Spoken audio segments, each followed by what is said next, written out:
Asking the right questions builds rapport, builds influence, and will seal deals. Asking the wrong questions, well, you're going to piss everyone off and you're never going to hit quota. So in this video, we're going to take a look at 4 stupid questions that are costing you sales.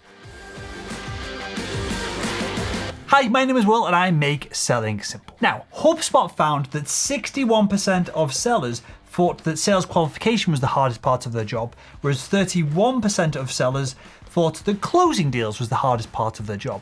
What do both of these have in common? The fact that they require lots of questions to both qualify and close. So that tells me that if we can reduce the amount of crappy questions that salespeople are asking, we're then going to inversely increase the number of good questions they're asking and make these 2 parts of the sales process much more seamless. So let's make this very simple. Let's look at 4 questions that you should never, ever ask a B2B sales prospect. First off, you should never ask the question, can I share my pitch?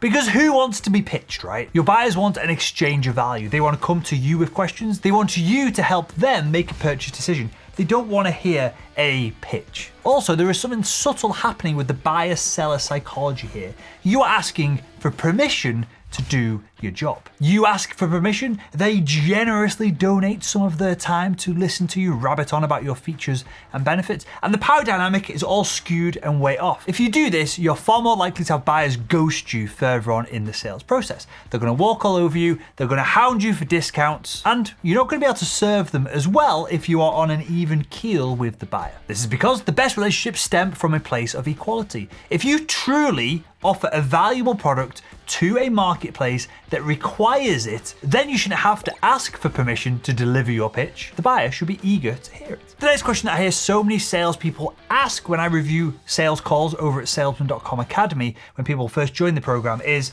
can you tell me more about what you do? Now, to be fair, this seems like somewhat of a solid conversation starter. If you met someone at a party, this is an absolutely appropriate question to ask them because you're trying to learn more about them, you're trying to find some similarities so you can build a bit of rapport, and of course, people like talking about themselves. But in the B2B sales context, this is an absolutely terrible question to ask. You should know what the buyer does before you engage with them. Otherwise, how the heck do you know if they're going to be a good fit for your product or service? Before you reach out to a buyer, before you book a meeting, before you invite other people from the buying organization into your meetings, you should have a pretty good hypothesis of what they do, the problem they have, and if you can solve it or not. Otherwise, you're wasting their time by inviting them to meetings that they're not going to benefit from, and you're wasting your time as a sales professional by meeting with people who don't have the budget, the authority, all of the other qualification elements here to get a deal done. Sure, at the beginning of your sales calls, and we teach this in the diagnosis call workshop that we teach over at salesman.com and in the book Selling Made Simple, 20, 30, 40 seconds of nice, polite back and forth before you get started with a meeting is useful. Depending on the culture that you're selling into, it's absolutely appropriate. But then you need to transition into a business conversation, and usually I go, hey, does it make sense to get started? The buyer on the other end goes, yes, and we get started because time is precious and I don't want to waste theirs and I certainly don't want them wasting mine. So next up on the dumb sales questions that lots of sales ask, but you shouldn't after watching this video, is but. So this is a word as opposed to a question, but this should never enter your sales vocabulary. You should never start a sentence with but. And I realize this flies in the face of the challenger sale and a lot of sales methodologies that came out 5-10 years ago or so, where they were encouraging you to be controversial. They were encouraging you to play devil's advocate with the buyer. But there's so many better ways to communicate that you have a different belief or you have facts that disprove what they're saying, rather than being argumentative and saying, but this, and this, or but that. You should avoid the word but, because by its very nature, the way that the word has developed over the centuries, I won't get too far into the English language here because I'll get way out of my depth on this video. But the very nature of the word is that it contrasts what someone else has said with what you've said, or with what you've already said to something that's upcoming in the next sentence along. What you're essentially doing is going, okay, here's a little bit of rapport and empathy of,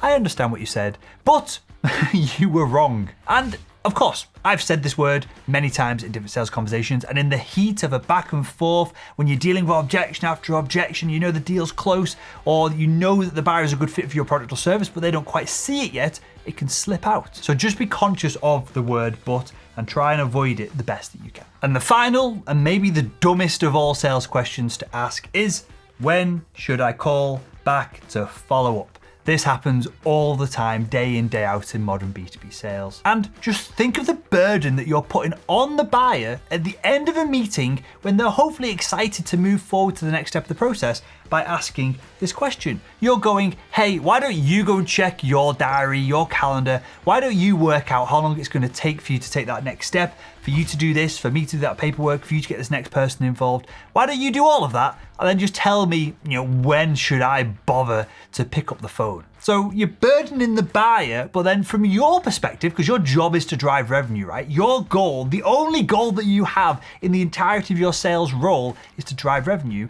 You are now leaving everything, the entirety of this deal in the hands of a hopefully motivated buyer, but more often than not, a neutral / demotivated buyer who probably wants to work with you, but also has 15 other priorities to get into their diary. And so if you ask this question and then you do follow up when the buyer told you to, and the buyer goes, send me something in the email, send me some paperwork or marketing materials, or send me a quote and I'll take a look at that. That is your fault. You absolutely deserve that response if you're asking this question at the end of your meetings with prospects. So that's a lot that I've just dumped on you. So what would be a better question to ask at the end of your sales meetings? Well, you should use what we call a micro close. Again, this is covered entirely within the Sell Made Simple book, which you can grab completely for free over at salesman.com. A micro close might sound like this. Hey, would it make sense for you to do this, and then I'll do that, and then we'll connect Wednesday next week to move things forward. So for example, at the end of a diagnosis call, you might say, hey,